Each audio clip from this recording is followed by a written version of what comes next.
Welcome to Gangsters Around the World. Before we get to the video, make sure you like, comment, share, and subscribe.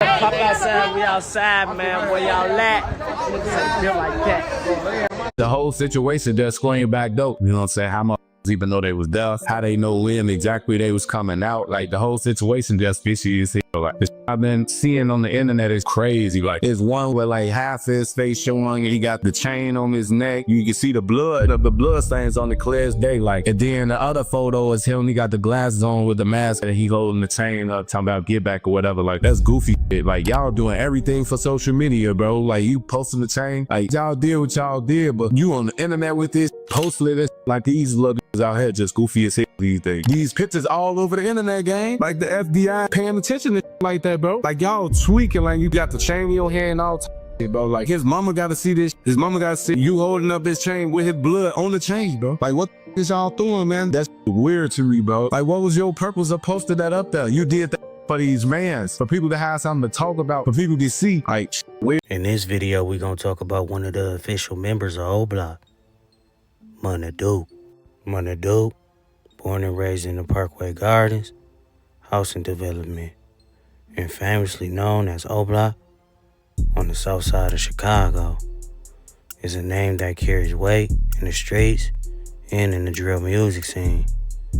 O Block, named in memory of O.D. Perry, a slain Black Disciple member, has become a war with violence, loyalty, and fame due to his ties to high-profile rappers like Chief Keef, King Von, and Lil Durk. Munna Duke is closely affiliated with the crew, especially with King Von, who preferred to him as family. Munna Duke wasn't originally a rapper. He came up in the streets, known more for his presence and reputation than being behind the mic.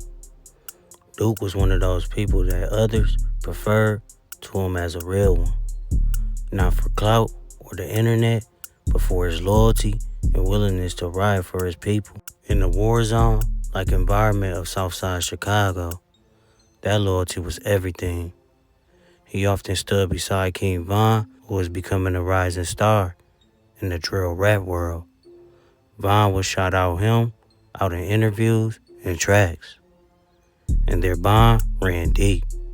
When Von left Chicago and began elevating in the rap game, he didn't forget Duke. In fact, Von helped push Duke into music, encouraging him to pick up the mic and tell his story. That's how Munna Duke eventually started rapping, because King Von believed in him. When Von was killed in Atlanta in 2020, it deeply affected Munna Duke. That wasn't just a rapper dying, that was his brother. Duke was one of the first people to post about Von's death, expressing anger, heartbreak, and devastation. After Von's death, Duke carried the weight. He used the platform to defend Von's name and speak out against people who disrespected him. But the streets never sleep, and Duke remained in a life where loyalty is both a blessing and a burden. Like many from O Block, Duke has faced legal trouble. In late 2021, and again in 2022. There were reports of federal investigations focusing on O Block members. The pressure of being associated with a high-profile gang and the drill scene never let up. He remains tied to the streets and the music, balancing a life that's hard to escape. For people like Duke, there's often no clean way out. But through his music, he continues to tell a story of those who didn't get the chance to speak. Munna Duke is not the most famous rapper out of O Block, but he's one of the realest. His loyalty, his pain, and his journey to represent that many black men go through in America's most dangerous neighborhoods. He didn't chase fame. It came to him because who he is and the people who stood beside him. In the world of fake personas, Munna Duke stands out as someone who never switched up. Love him or hate him, his story is real, and it continues to unfold.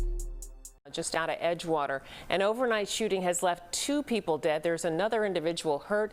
Asal is at the scene. Asal resides. She's at Broadway near Rosemont Avenue, gathering all the details for us as everything unfolds. Asal. Yeah, Suzanne, we just watched police pick up dozens of evidence markers before they cleaned the scene here, and the fire department just showed up. They are washing off the sidewalk as we see them often do after crime scenes are cleared up. We heard on police scanner radio that the shooting happened at this place called Pork Chop right here. Online it says they're a restaurant and jazz lounge. We're told the victims were standing right here on the sidewalk when someone drove by and started shooting. Take a look at this video we have of the scene.